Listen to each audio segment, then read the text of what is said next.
All right. What happens with the wasted energy? Um, well, a lot of oxygen, when Cheryl said, because it's pumped to those protons, let's talk about that. So, what I thought was wasted energy is that it's not transported usefully or transported to other forms of the scenario.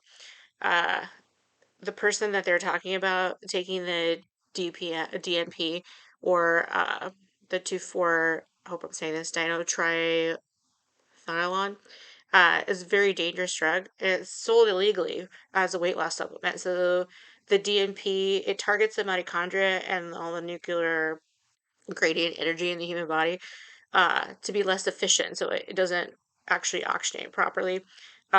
This pushes your body to burn more calories, and obviously that's why it's a weight loss medication and it works well. But the calories produce ATP. That energy is just like the extra calories are converted into heat. So that's probably why she was probably sweaty and like heart rate was fast. And released from the body, which is considered a waste energy. So it's again why she was sweating and tachycardic. So I feel like that's what explains the symptoms she was having. Question number three, um, you could be the isolate, intact mitochondria is the buffer solution.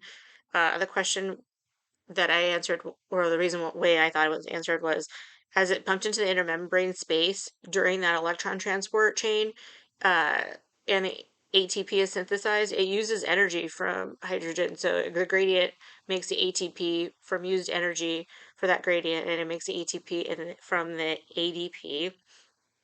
And it's synthesized in the transport down to the electron transport, like concentration gradient.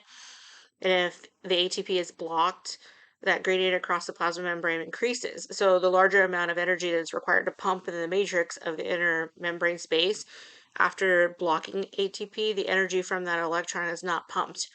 Um, so that matrix in the membrane space of the electrons can, this is what happens. Like it just gets, the oxygen will not be consumed. It won't go through. So I think that, um, much like all the other symptoms that they're having. This is just like a reverb from what is not actually getting through that during electron transport. Similar to question number four, I think that the 2 and 4 DMP acts as a uncoupler of ETC. I'm sorry, I get these acronyms all messed up. I can't talk. They operate the ETC by inhibiting ATP synthesis, and then the inhibiting produces inhibits the production of ATP, but increases the consumption of oxygen. So it's kind of counterproductive.